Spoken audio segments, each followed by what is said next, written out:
Good morning, Wrestling Inc. Get up, get going. Happy Monday. I hope you are ready to talk all of the pro wrestling news from the past 72 hours. I guess 3 days. That's what a weekend is. To me, your managing editor for WrestlingInc.com, Nick Hausman, joined here as I am every Monday to talk all the news. Like I said, it's our good friend, Michael Wiseman. Michael, welcome back to the Wrestling Inc. Daily. I'm not going to say the topics we have to get into today are the highlight of my Monday, but Nick, every Monday, I love doing the show with you. I love doing the podcast here, bringing it to the masses, talking about the wrestling news. We got some dicey topics today, but Nick, thank you for having me today. I'm in a good mood, man. It's been shitty for wrestling, but I got to MC a fashion show this weekend, so I'm riding that high still. Which is really cool. Really cool. So how did your fashion, because we're going to get into some pretty heavy stuff in just a second. Let's lighten it up here to say, how did the fashion show come together? How did you host a fashion show? I went to this program in my hometown here, Winston-Salem, called Leadership Winston-Salem, and the director of this program was in my class. She was one of my classmates for this leadership program. Cross-city, nonprofits are involved, all this stuff. So she was just like, hey, do you want to MC this fashion show? I think you'd be good for it. And I was like, sure. I buy all of my clothes at Target, so I don't know how fashionable I am. She's like, no, you'll be fine. And it was, Nick, it was the most fun. Just there was a kids lineup. There was, men, all these local fashion artists. It's not something that I am heavy into as fashion, but it was awesome to get to experience knowing the showmanship of pro wrestling and living this and loving this. It was really cool to experience the artistry and showmanship of a fashion show as well. I just loved the hell out of it. Yeah. Awesome, dude. Well, that sounds fun. So now you're a fashionista. Now I'm a fashionista. I had to do a quick change. I had to wear something that the models refused to wear. So she said, hey, do you mind changing at intermission? I have this sweet ass champion pink tie-dye hoodie now in my collection. So I'm there, man. I'm there. Wow. That's not surprised you're not wearing it today, honestly. Like too hot, 80 degrees, man. But yeah. Well, that's cool. You know what? And while we're talking positive stuff, I got some good news in my email box this morning. We have Dave Langer here in the comments section saying the AEW Owen Hart thing is awesome. Yeah, AEW, the Owen Hart Foundation have entered into a relationship. The alliance is going to offer opportunities to develop Owen Hart action figures via AEW's partnerships with Jazzwares. Also, you're going to get Owen Hart apparel, posters, collectible merchandise. And then, of course, they're going to have the annual Owen Hart Cup tournament where the winner is going to receive a cup known as the Owen, as well as the production and distribution of unique and original Owen Hart merchandise, which we just got into. So a whole bunch of stuff here, This is really cool. And it's so tough talking about Owen Hart with the unfortunate way that his life ended.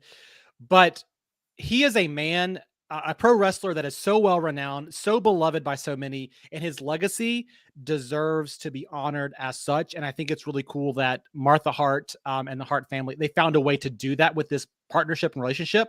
And I just think the fans are going to just be driven to this. It's going to be a really cool thing for everybody. Yeah, dude, absolutely. And Owen Hart being a king of the, ring winner before, the King Owen thing, there's already kind of a tournament based with Owen, Uncle Wally 83 here. Absolutely love the Owen Hart news. Yeah, this is good news. And I'm glad, you know what, we picked something up here at the top of the show. Positive news. Owen Hart tournament merch, all of that wonderful stuff. All right, well, let's get to the show we have here today, the run sheet that we have here for today. Michael, I don't know if you know, but last week, the Dark Side of the Ring episode of The Plane Ride from Hell came out. I'm sure you do because it's tied into our leadoff story here about Tommy. But really, a rough watch, and it's kind of left like a kind of a haunting with me. Yeah, how about you? Well, how are you feeling here, Michael? I did not catch it live, so I watched it this weekend after having seen the controversy stir up, and a lot of thoughts, just horrific. I mean, we've heard about the plane ride from hell for years, so just seeing it come to light like this, just like you said, haunting, I think is a great way to put it. But also the interviewees sitting down, I just think about, I know we're going to get into it, Tommy Dreamer and what he said, and sitting down and talking in that way, and even not to rag on anybody, but Mike Chioda talking the way that he did and laughing off some things. It made me feel so icky watching it for these individuals to talk about it in this light. Nick, we've had the speaking out movement, but this feels like something different that's really reckoning with the culture of the pro wrestling locker room from the 80s, 90s, and 2000s that has been a long time coming. Yeah. And so I agree with all of that. And in the wake of it, because as many people have pointed out to me, some in nice ways, some in negative ways, I've done a lot of interviews with Rick here over the years. And, I have tried my best to ask Rick hard questions, when appropriate. I never got to the sexual assault stuff. I didn't really know about the sexual assault stuff until it was packaged and put together in a way where it was like, wow, this is really heinous, Sure. Obviously my attitude towards Rick has changed quite a bit. And that is going to be the same for our guest here today. Somebody who similarly, I think, is struggling this in a way. It was like very therapeutic that I got to talk to this person, actually. The man who directed Ric Flair's 30 for 30 ESPN documentary, Rory Karpf, and I had a chance to catch up on Friday. It was the day after the Plane Ride from Hell episode had come out.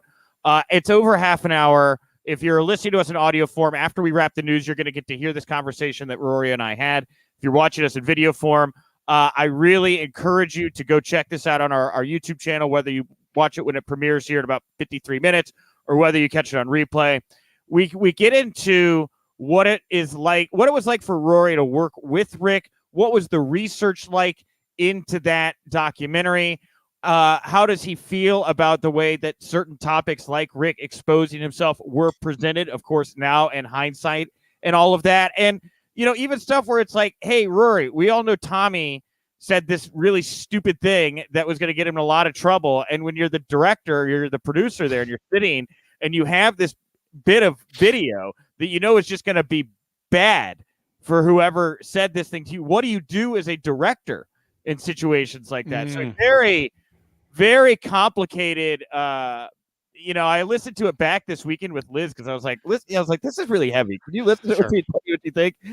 It's very good, but it is super heavy, the conversation today, Michael. That's a great question. And I've worked on a little bit of documentary filmmaking here locally. And it's interesting how subjects open up when you put a camera in front of them sometimes in very unexpected ways, right? A couple of things coming out. I mean, Nick, I applaud you for going and fighting. I think it's a great line of questioning. As a pro wrestling fan, you look at something like this and the revelations from last week, and it makes me feel icky for support. I love pro wrestling. I've loved these wrestlers for so many years, and it weighs on me. I'm such big ardent fans of so many of these guys, and now how do I reconcile my fandom with that? I think there's a great call out here in the chat room, if you don't mind bringing it up, from Brian Bills 1417. I think they're so deep in the business, they don't see it as messed up, but to outsiders, not in the dressing room, it's terrible. And I think this is where it starts. The conversation is evolving. I mean, we talk about it's so much more open now in 2021, and the standards are so different, not different, but accountability is different. And I think that's what's powerful here. 20 years ago, the accountability wasn't there like it has become in pop culture in the last few years, which is awesome. And I want to call this out too. Dark Chasen talking about Jim Ross getting a pass here. There is a lot of conversation around Jim Ross in this conversation. I think even RVD. There were a lot of people on that plane ride, right? And I'm not going to excuse the behavior of anybody on that plane ride. What I will say is the comments Jim Ross made on Wednesday were very different than the accusations made against Ric Flair for a variety of reasons. Does not mean accountability is different, but what I think we should be talking more about is the accountability rests at the very top of this organization with Vince McMahon. And we're talking about an organization that, as recently as this summer, gave a pass to somebody who's been struggling with substance abuse for the sake of a storyline. And if you heard Jim Ross's comments on Wednesday, got a pass to Ric Flair. Why was he untouchable? Well, because he was a made man, essentially. That's the accountability we should be talking about here. The individual who did it and whoever that responsibility rests with, which in my mind, we can nitpick Jim Ross as much as we want to here. I'm not saying he's without fault, but that directive came from Vince McMahon. Let's just be very clear. And it is it's something that's it is going to be a major reckoning for pro wrestling here. And I think it's going to play out over the next couple of years. I don't think this is something that's going to happen all at once. I think we're going to see some things come out here. But there's a lot of people out there that are just wrestling fans that just want to hear talk about news and stuff. But if you've never been close to the business, you may not understand how important protect the boys at all costs, that mentality is amongst pro wrestling, how ingrained it is, right? How part of the culture it is in pro wrestling. And so for that culture to finally start getting like cracked a little bit, that pinata's got a lot of candy in it, Michael, and it's not good candy. It's candy with razor blades. It's terrible candy. Okay. But like this whole thing, this whole cabal, this whole mob type deal of at any cost, don't sell it, don't squeal, whatever you want to call it. No ratting out. If you say anything, then you're going to lose work. You're going to lose your position, whatever it may be. That power structure is dense and it goes deep. And how far we see the cracking in that in the coming years, I'm very, very interested to see how this plays out, Michael. Well, this is a workplace conversation, right? Because we all have places where at some point or another, not with situations anywhere like this, but there have been decisions made by employers, decisions made by coworkers at workplaces that we don't agree with. It does not give us the flexibility and freedom to go do whatever we want to as a result of that because we don't agree with it. Because to your point, they're told to no sell this, not because but because they've got to live with this locker room, because if they say anything, it's going to be 10 times worse in certain circumstances. So the culture and getting that, to your point, foundation broken open, and the culture has changed a lot, but continuing to dive in and break that down is so important. We've seen it happen in Hollywood and the positive results there. And you look at last night, we're seeing more at the Emmys. We're seeing more representation. The same thing is starting to happen in pro wrestling more and more. And I think we just need more of that openness and account. It's super important. It's all, I think it's all going to fall like is dominoes, Mike. I think it's going to be one person says something about the other, leads to another. And then as soon as it becomes common and the field is open, like, hey, I'm not the only one right now. The fence has been broken. All the bulls are loose. Then you're going to see people jumping in that otherwise they don't want to be the one to start the conversation, but if the conversation is going and they can jump in and be like, oh yeah, that guy is a piece of shit. Absolutely. 100%. And we've seen it too often, Nick, that people have said things and those things have been dismissed because their voice wasn't quite big enough or they didn't have the stage for so long. You've got to have this momentum for it to really stick a lot of times. And that's what I think we're looking at right now. Okay, so we're going to continue this conversation. I didn't actually finish the intro yet. So we got Rory. Sorry. No, it's fine. It's fine. This is good. We're going to get right back into this conversation here in just a second. Keep the comments going on, everybody. So yeah, Rory Karpf here later on. Very, I think it's a conversation all pro wrestling. I don't say this about many of my interviews because like sometimes I do fun stuff. Sometimes I do, promotional stuff. This one was Rory had no agenda. He has no upcoming project. This is just Rory Karpf and I talking. He said I could ask him anything he wanted. And it is a man who has obviously not slept a whole lot wrestling with what he did to present Ric Flair, in this way a few years ago. Kind of maybe even anyway, we'll talk about it at the end. I'll say too much. This intro is going to go forever. Then in the mailbag, hey, guess what? I got something fun for the mailbag, Michael. At the end of the show, we're going to cleanse our palate. We're going to talk about tonight's Raw. We're going to talk about this huge match that many don't even know if it should be happening on free TV, but whatever. YOLO. The Bloodline versus New Day. It's going down on Raw tonight. We're going to talk about that in the mailbag. Okay, now that we're all nice and primed and ready, it's time for news you can use, news that'll leave a bruise. And yes, we are going to dive right back into this conversation of fallout from Dark Side of the Ring.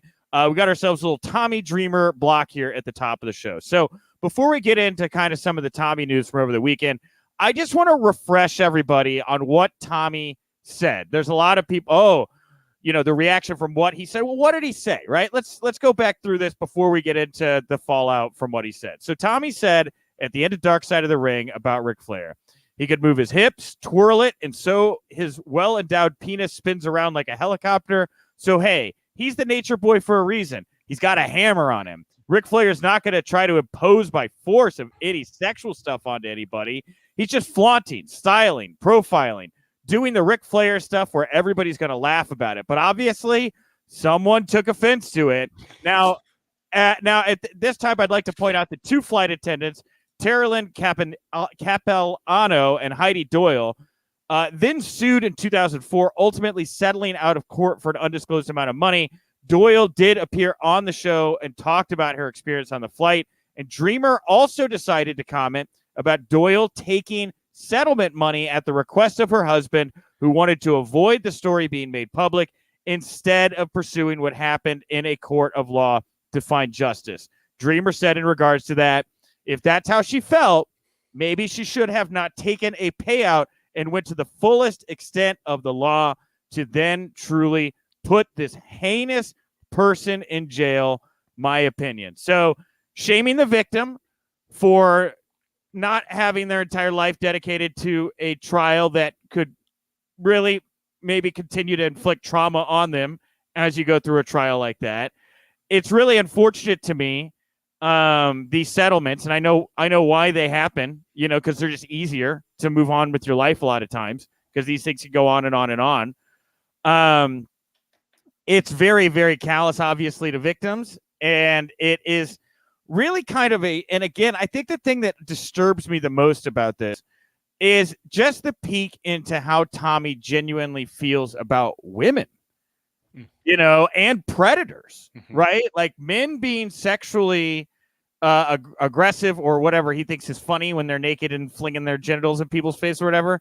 That's okay. Women not pursuing them to the full degree of the law, spending all of their money and time, that's not okay. It's really, really troubling, especially considering that up until this point, which we'll get to here in just a second, and Tommy has been a very influential backstage figure in Impact Wrestling, which already has a very troubling couple years here under Scott D'Amore and Don Callis. Really just, I already felt very uncomfortable by a lot of the stuff I see over there. This did nothing to qualm how I felt about any of this. So anyway, that was the recap of what Tommy said.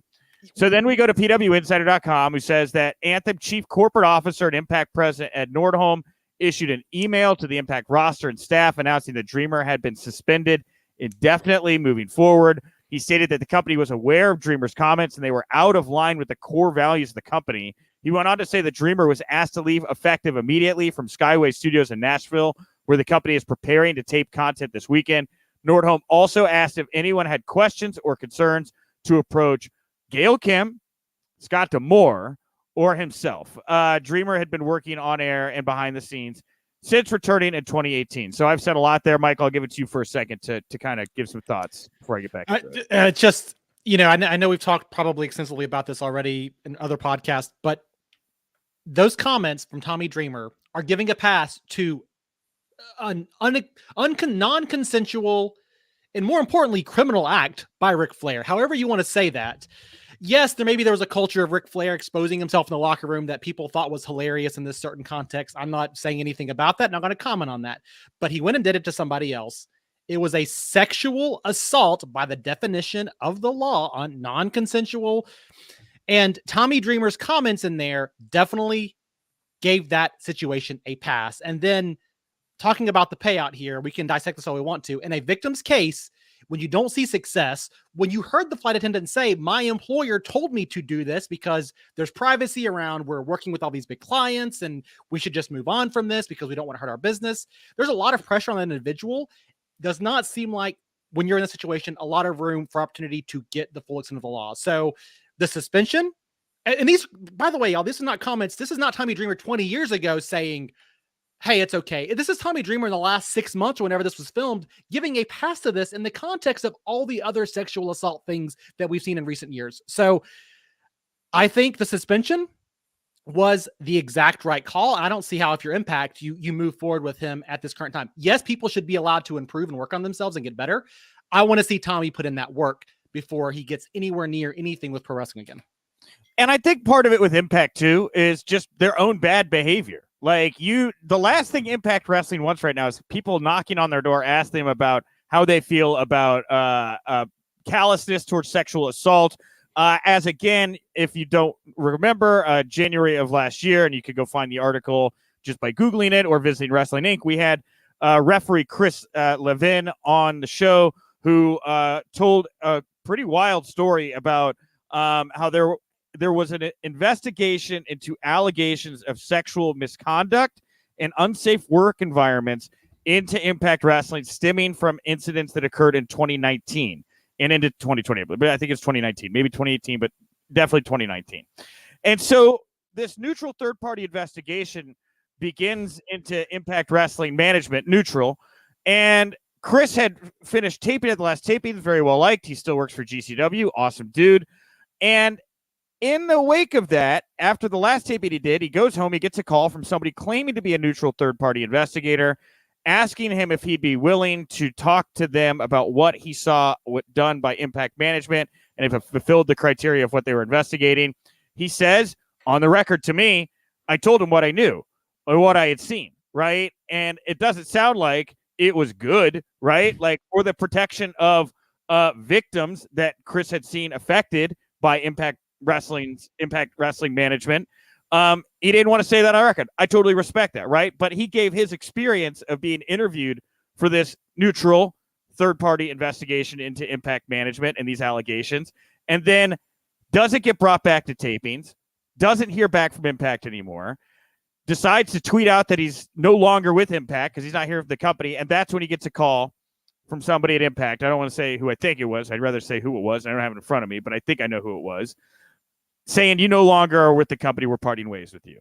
And the only thing that happened between the last taping he did, where he was on good terms and was working main event matches, and his termination, was giving an interview into what he saw happen by Impact Wrestling Management. And I know a lot more about that investigation. It's as crooked as a jagged rod. And there's a lot of questions fans and journalists should be asking about Impact Wrestling's management and the behaviors and culture of that company. You highlighted this in that situation, Nick. The employer has all of the power there. If Chris is not a huge name and a huge platform, right? Dark Side of the Ring is a big platform. Tommy Dreamer is a big name. But if Chris is not that big of a name, right? He doesn't have a platform to go out there and get the attention necessarily. He tried to go out there and do it. But in the case of Impact Wrestling, able to just say, all right, for at will employment or contract employment, we're just going to end our tenure together. And then you look at the reaction of people online and defensiveness around some of these comments and Impact's actions. I'm just saying that's the reason victims don't speak up. And that's the reason it takes a lot of people to stand up to these big corporations. When the power is centralized with Vince McMahon, oh yeah, we'll give Jim Ross last week. I don't know why Ric Flair got a pass other than he's a made man, right?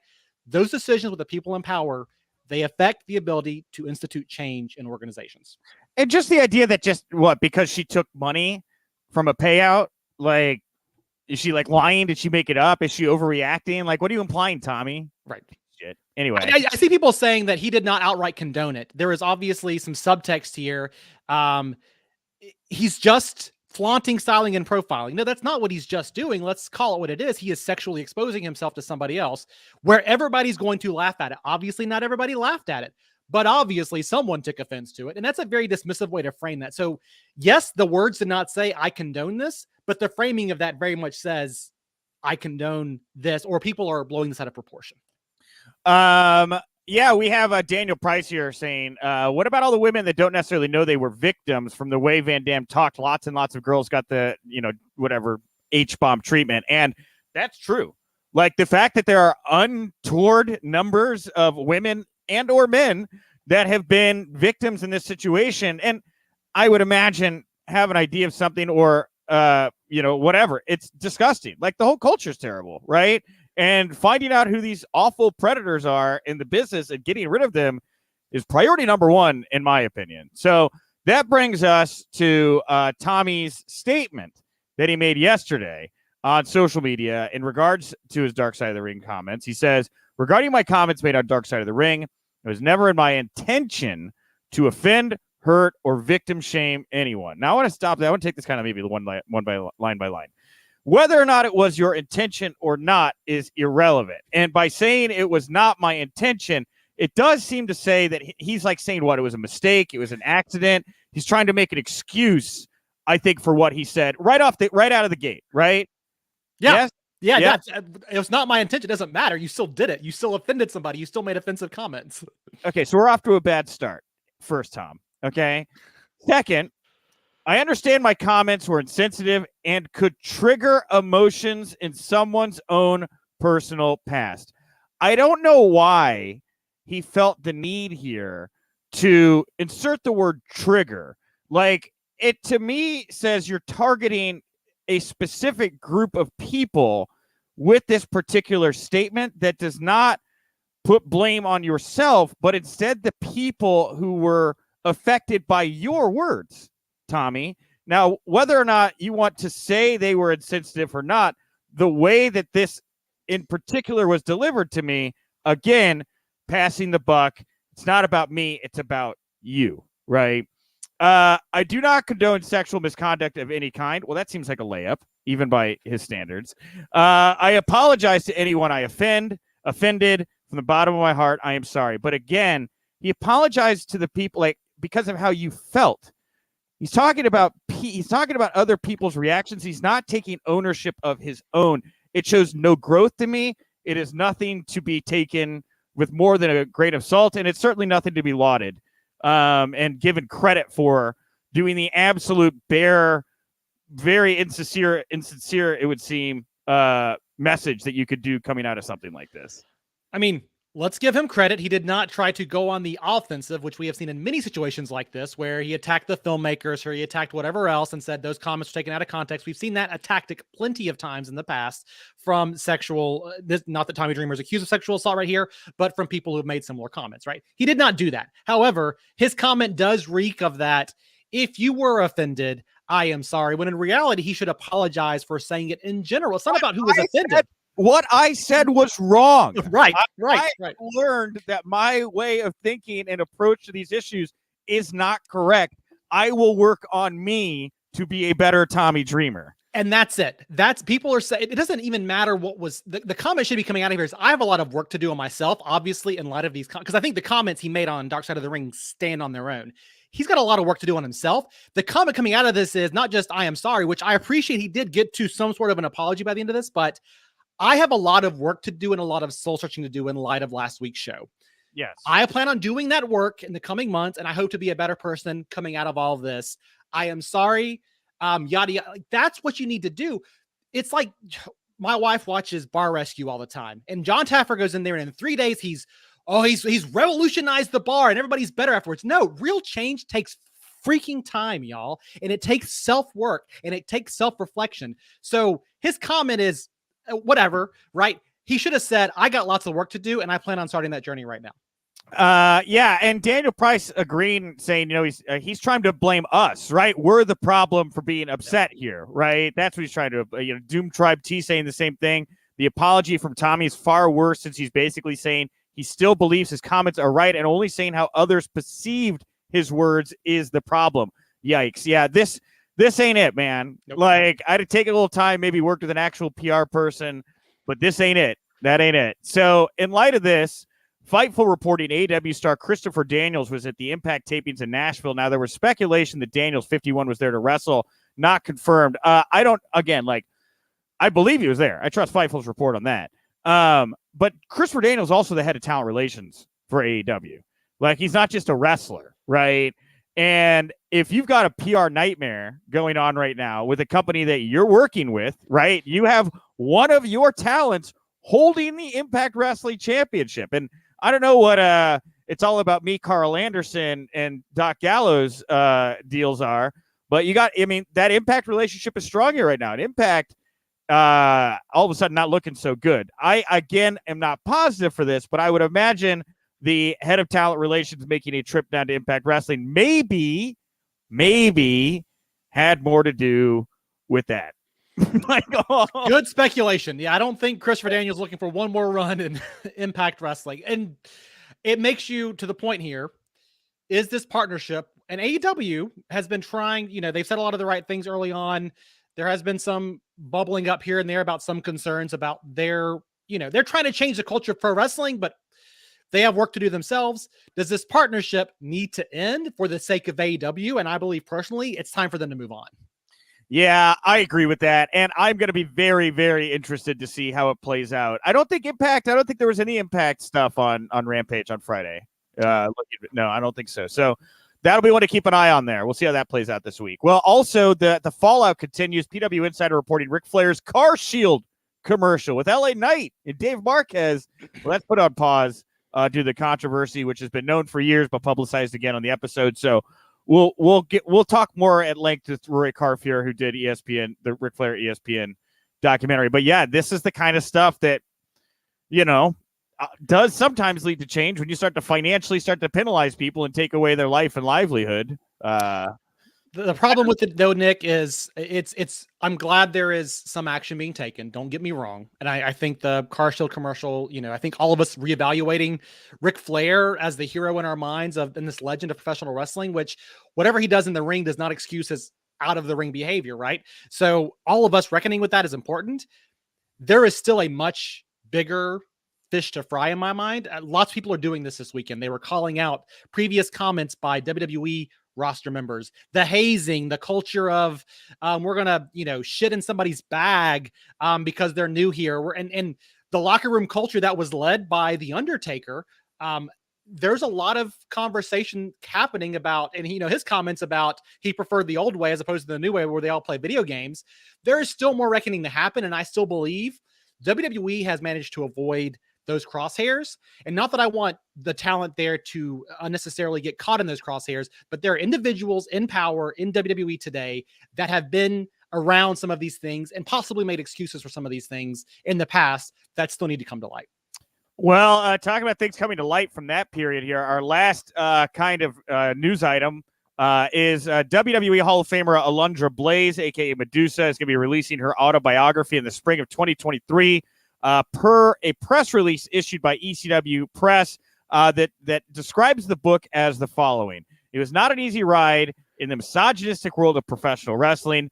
The colorful villains on the screen were one thing, but the behind-the-scenes power brokers were even viler, harassing and abusing with impunity, deft in sowing distrust by pitting employees against each other, and lightning quick to cover up any scandalous behavior. I want this book right now. Yeah. I gotta wait 2 years for this book. Come on.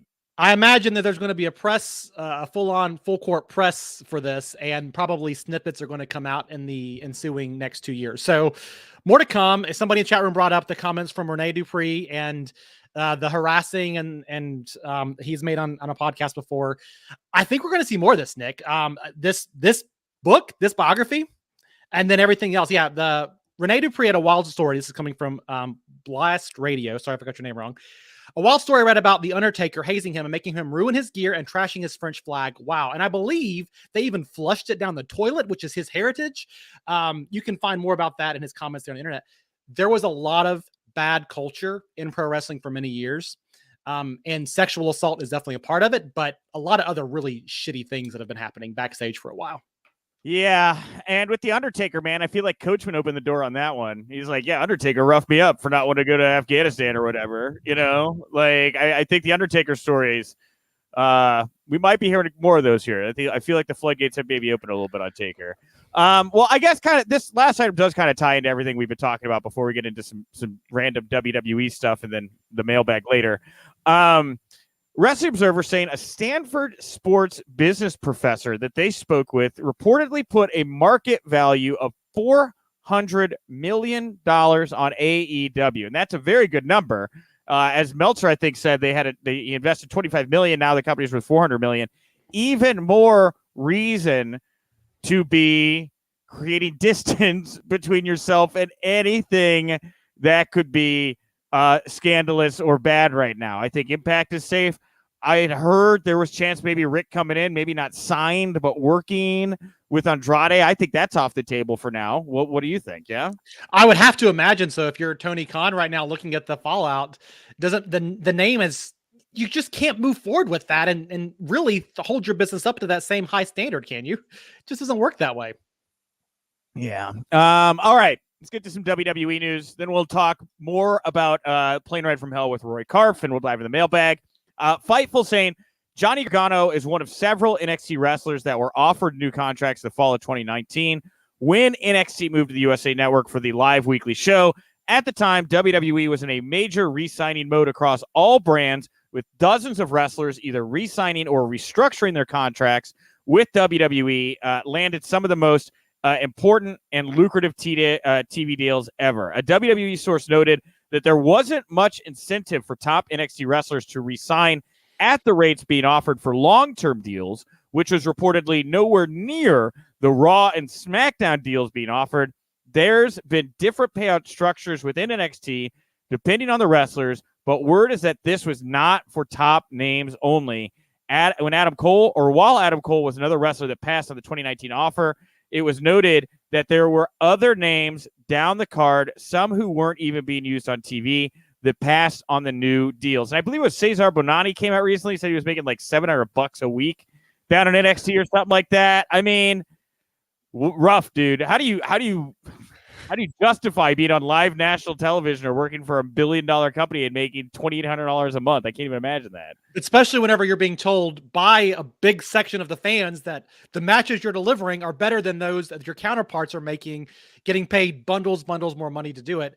And I think it just speaks to, again, we're talking a lot about power on today's episode and the power dynamics of those in charge and what they do. Say it's business all you want to, right?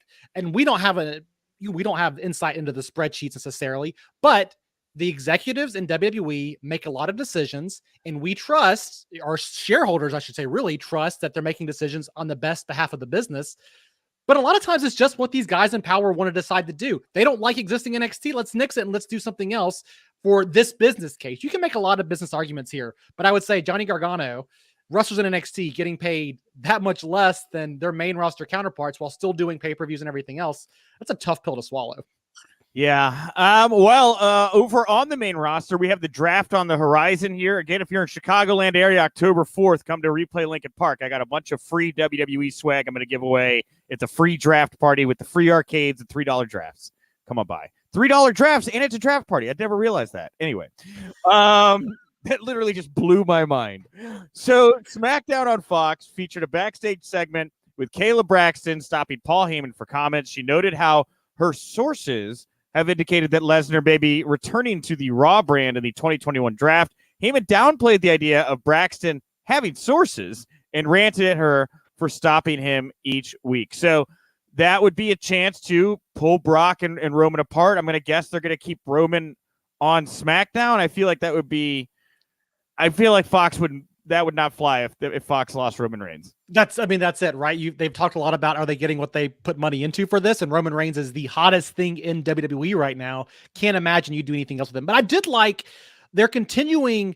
I think there's always more work the WWE can do in the storytelling front, but they are kind of building up to the draft. They got a few pieces already moving. Big E showed up Friday night and he was on Monday Night Raw, and I forgot. I was like, oh yeah, he's a SmackDown star, so he should be here, even though he's with the championship. So it does make it a more exciting time as a fan to kind of have the draft in the background of all these major players showing up on TV right now. And on that note of the draft, according to local ads running in Baltimore, Roman Reigns is going to face Drew McIntyre on the October 1st episode of SmackDown. That's the first night of the draft. This could mean maybe McIntyre is headed for SmackDown. The ad might also be a spoiler that, get this, Roman Reigns might successfully defend against the Fiend or the Demon Finn Balor at the upcoming Extreme Rules pay-per-view. Oh my goodness. Spoiler alert. What? Roman Reigns is going to win? He's going to beat Finn Balor? What? I got my money on Finn. I got my money on That's wait. Finn's not going to be the one to take down the Roman Reigns? What? And end his historic title reign? I did want to call out in the chat room right here, people bringing up, is it really smart to keep Brock on TV? Because he was one of the ones that Terry Reynolds made accusations against last week on that plane ride from hell, and said when they were overseas, he exposed himself to her in the locker room. So just an interesting storyline to keep tabs on here, right? Accusations kind of flying around major talent still working in WWE today. I don't expect WWE to react. They never do, but do they investigate? Who knows? It's yeah. What were you going to say? No, I was going to say, yeah, it's definitely a tightrope right now with Brock. That's not true. But all the moves here, SmackDown getting McIntyre. I guess we get McIntyre and Roman as a big potential, maybe Mania season feud. But who does Raw end up with? Because we've already said they need some more depth of talent in that babyface arena. Now, Big E moving over too, maybe, he's a huge name right now. Who knows? It's going to be fun, though, to kind of see how everything plays out. And people are saying, Nick, let me ask you this. WWE brand extension. They're like, hey, we need to end the roster split. How do you feel? I think you can make two rosters work. I think there's a lot of benefits to having two rosters. Honestly, I think it just requires, a change up in creative right now. I don't think they're for lack of good wrestler. I think that the having two rosters is fine. It's the creative that's the issue here. 100% agree. And I think when WWE typically ends the roster split, they always go back to a same core of talent and not everybody gets exposed. So I love the roster split. We need to keep it. But I have seen some fans saying it's time for it to end, and no dice, y'all. Let's not go that route. Yeah, I don't think so. I think you can make two rosters work. And by the way, speaking of the rosters here, since showing up on SmackDown, Naomi has yet to have a match on the show. Backstage during Friday Night SmackDown, Naomi confronted WWE official Sonya Deville, demanded that she get a match, and in response, WWE has since storyline fined Naomi for an undisclosed amount of money. What is going on here? What do you think this is leading to? That's so weird. I'm glad she's getting some storyline love. That's a weird thing to do, right? Right? Yeah, super weird. I mean, I got to think that maybe her just getting disgruntled and like joining the Bloodline as a way to get like some more respect or something like that. I think is where this is going. It could be. Naomi's a talent, dude. And you talk about all the women they have in play right now on that SmackDown brand. She could be utilized in so many different ways, but the Bloodline does not have a strong female presence right now. And if you're going to have somebody with all the championships, Naomi would fit that role perfectly. Yeah. We have Raipe _24. She's joining the family. Yeah, right. I think so too. All right. Well, lastly here, before we get to Rory Karff, then we're going to talk more about the Bloodline, New Day in the mailbag.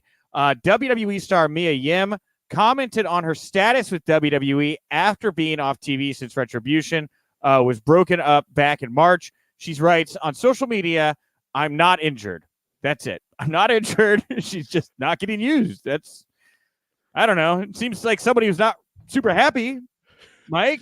Well, you talk about the way that Keith Lee has been used, and I don't want to read too much into any of this, so it'll be interesting to see how this plays out. But yeah, can't find a spot for Mia Yim, really?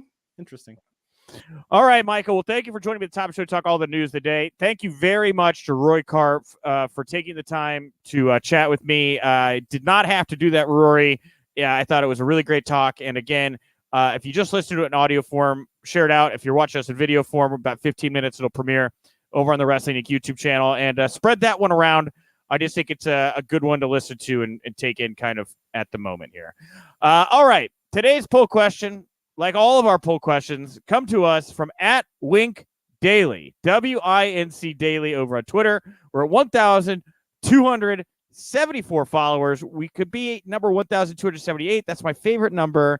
That could be you. If you go follow us right now, you could be my new favorite number. So today's poll question: who wins tonight on Raw, the Bloodline or the New Day?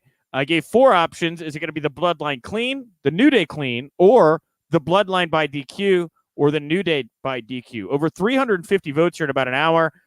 33.6 believe the Bloodline's going to win by DQ. 32.2 believe the New Day is going to win by DQ. 22.2% think the Bloodline wins clean, and only 12% seem to think that the New Day has a chance of beating the Bloodline clean right now. Michael, what do you think's going to happen? What do you take away from our poll?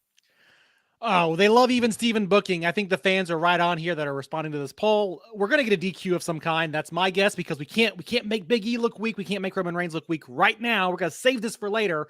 But if they do anything, the Bloodline would be the ones going over, because there's just more money in WWE's mind with Brock and Roman in Saudi Arabia right now. But yeah. Well, I like the write-ins immediately here. We have from @XX YoungMusicXX. I predict the match gets thrown out when a reunited Hurt Business attacks both teams. Huh. Then we just do a triple threat, right? A 3-on-3-on-3? Yeah, sure. Well, I mean, Survivor Series is not too far off, right? Yeah. Okay. By the way, Pacino84 saying 2/3 think DQ. Woof. It is kind of underwhelming where it's like, we have this big match. Like, well, how do you feel? First of all, how do you feel about this happening on free TV? Like, I see it. There's like a lot of people upset about that right now. I have no issue with this happening on free TV. I mean, again, AEW is giving away a major match on free TV this week with Daniel Bryan and Kenny Omega. So it's not that it's on free TV where WWE has these record deals. It's the fact that there was 3 days build without much of a storyline context. And that's what we've got to differentiate here. It's put matches on free TV all the time. Give Big E cashing in away on free TV, but don't do it in a way that, as a fan, disrespects my love of the storytelling in this, because there's just no build to it, and it just feels very kind of last minute planning, you know? Yeah, I think that's the thing for me too. It feels like it could be bigger, but like, maybe there is a bigger thing on the horizon here. Yeah, I don't know. I'll try to give him credit, but it seems. But I mean, it's fine. It's on free TV, but I think just sometimes as WWE fans, I feel like we are kind of not respected for our intelligence and our ability to read storylines. And I think that's where the complaints about this fall on in my mind. Well, and Ringside News here saying the decision to move up the WWE title match between Lashley and Big E was made, quote, shortly after Raw last week. It wasn't until SmackDown at Madison Square Garden when plans were made to have Big E cash in on Lashley. So this whole thing, for as much as people want to be like, they've been building to this for months and it finally happened, does seem to kind of be like, you know what? We're just going to go with it. They're there. Where do you go from here? We're immediately getting into New Day Bloodline, some SmackDown Raw crossover. Maybe this is just to kind of create a whole situation where they're like, we have to break these brands up. It's getting too competitive, Michael. Wow. It's too much. It's again, even Steven booking when fans don't know who to pull for or feel like anybody's going to get ahead. They're just conditioned to not think anybody's going to get ahead, right? Yeah. So we have here also from Addy 10_7. I think Lashley's going to attack Big E. The match is going to end in a no DQ. Okay. Angel in disguise. I feel that Brock is going to show up tonight. We'll see. At Coach J37. What's the bloodline? He's probably not into the match, or they. Noah Gilberto 19. WWE having a DQ finish. That wouldn't seem like them. No. Anything else here I want to read?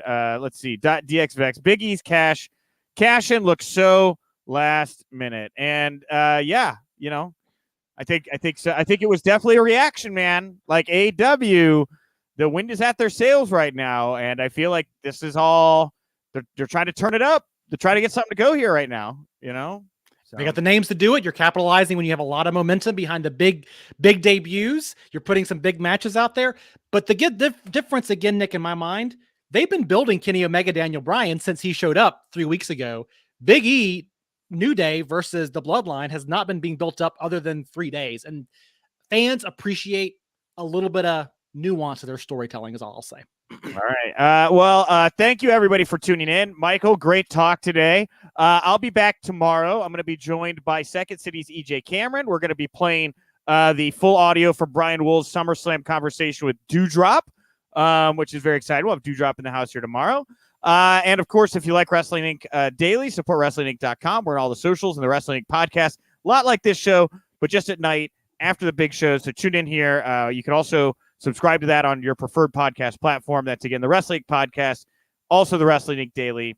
Enjoy them both. Michael, what do you want to put over here to wrap up the show today? No, just love the conversation, Nick. Thanks for having me. And everybody out there, I know this is a dicey subject, so maybe not so much about this. It kind of brings up lots of emotions, although I'll voice my opinion. But if you want to talk wrestling, you want to talk fashion now, apparently I'm into fashion now. Don't want to talk technology, I am on Twitter at The Real Wiseman, and I always appreciate the tweets and the conversations over there. Yes, and I am at Nick_Hausman over on Twitter. Thank you all so much for tuning in. I'll talk to you tomorrow. And remember, if you winked, you didn't miss it.